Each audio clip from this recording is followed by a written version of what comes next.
Na Grécia Antiga, as mulheres eram proibidas de estudar medicina. Agnódice, uma jovem, cortou o cabelo e entrou na faculdade de medicina de Alexandria, disfarçada de menino. Depois de completar sua educação médica, ela ouviu os gritos de mulheres em trabalho de parto, enquanto caminhava pela rua de Atenas. No entanto, a mulher que sentia dores não queria que Agnódice a tocasse, porque pensava que era um homem. Agnódice provou a ela que era uma mulher, sem que ninguém a visse, e a ajudou a dar à luz.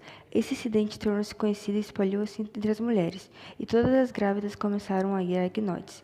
Por inveja e ciúmes, os médicos acusavam Agnódice, que pensava ser homem, de seduzir as pacientes. Agnódice, então, foi levada a tribunal. Essa acusação foi condenada de morte. Ela disse que, na verdade, era mulher. Fez de tudo para salvar sua vida. No entanto, dessa vez a condenaram à morte novamente, por estudar medicina e trabalhar como médica. Todas as mulheres, inclusive as esposas dos juízes, se revoltaram. Incapazes de suportar a pressão de suas esposas e outras mulheres, os juízes revogaram a sentença de Agnódice.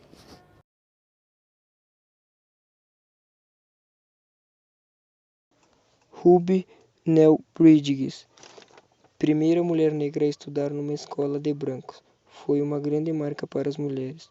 Ela frequentou a escola elementar William Frantz. Foi a primeira criança negra a estudar numa escola primária. Foi uma das 6 crianças negras em 1960, em Nova Orleans, a passar no teste que decidiria se ela poderia ir numa escola toda branca. Seu pai, quando descobriu que ela passou para a escola, não gostou, mas sua mãe achou que seria importante dar esse passo para frente, para todas as crianças afro-americanas. Seu pai ficou convencido.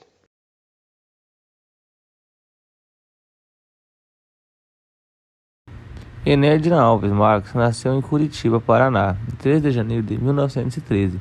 Filha de Paulo Marques e Virgília Alves Marques, formou-se em Engenharia Civil em 1945 pela Universidade Federal do Paraná, UFPR. Entrando para a história como a primeira mulher a se formar em Engenharia do Paraná e a primeira engenheira negra do Brasil. Filha de doméstica, foi criada na casa da família do delegado Major Domingos Nascimento Sobrinho, para que sua mãe trabalhava. Enedina tinha a mesma idade da filha de Domingos, e para que pudessem fazer companhia uma à outra, ela matriculou nos mesmos colégios da filha. Assim, Enedina Alves foi alfabetizada na escola particular da professora Luísa Dorfman, entre 1925 e 1926. No ano seguinte, ingressou na escola normal, onde permaneceu até 1931. Entre 1932 e 1935, passou a trabalhar como professora no interior do estado. Entre 1935 e 1937, voltou a Curitiba para fazer o curso intermediário, equivalente a um suplementativo ginasial, exigido para magistério. Em 1938, fez concurso complementar em pré-engenharia e em 1940 ingressa na Faculdade de Engenharia da Universidade de Paraná, graduando-se em Engenharia Civil no ano de 1945. Em 1946, tornou-se auxiliar de engenharia na Secretaria de Estado de Aviação e Obras Públicas.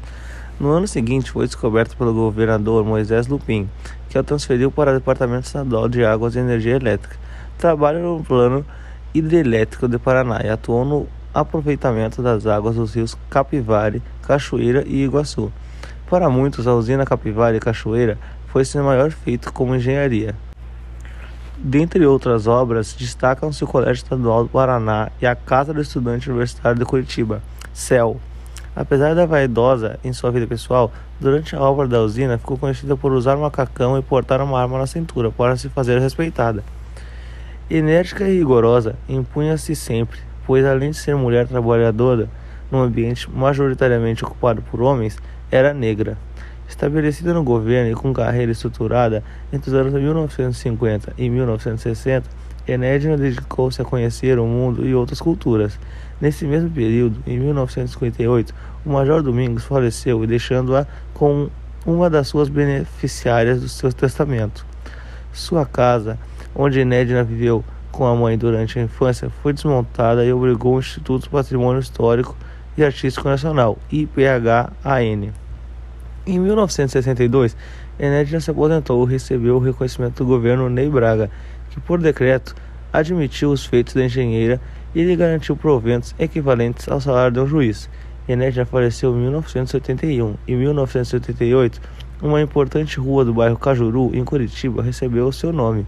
No ano de 2000, Foi imortalizada no Memorial da Mulher, localizado no capital do Paraná, ao lado de outras 53 mulheres pioneiras do Brasil. Em 2006, é fundado o Instituto de Mulheres Negras Enedina Alves Marques, em Maringá, Paraná.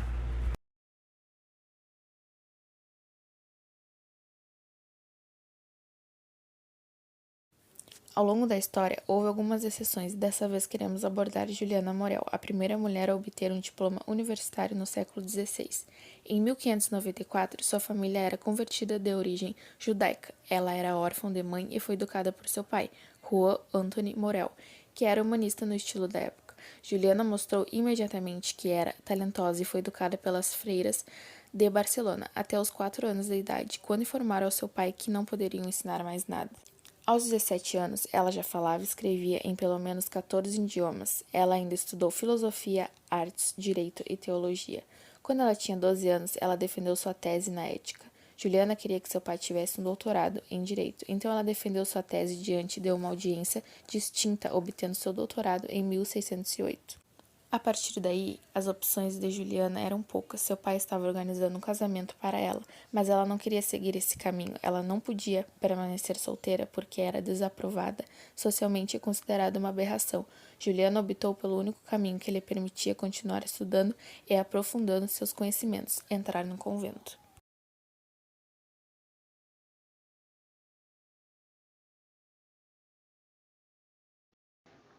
Apesar dos homens ainda serem a maioria na medicina, a cada ano essa diferença diminui. Cresce o número das mulheres ingressando na profissão. Mas nem sempre foi assim. No ano de 1860, nascida a mulher que se tornou a primeira médica brasileira, Maria Augusta. Maria Augusta Generoso Estrela foi a primeira mulher brasileira a se formar em medicina em 1881, nascida dia 10 de abril de 1860 no Rio de Janeiro. A morte, 18 de abril de 1946, aos 86 anos. A ocupação dela era médica, especialidade era ginecologia e pediatria, conhecida por ser a primeira mulher do país a receber um diploma de medicina. A educação dela, New York Medical. Maria Augusta inspirou jovens e moças com o seu sonho de se formar em médica. Hoje, o seu nome é honrado em poltrona de cadeiras de 64 na Academia de Medicina de São Paulo, Poços de Caldas e Porto Alegre. Também tem ruas com seu nome. No Rio de Janeiro, na Zona Oeste e em Bangu, tem rua com seu nome.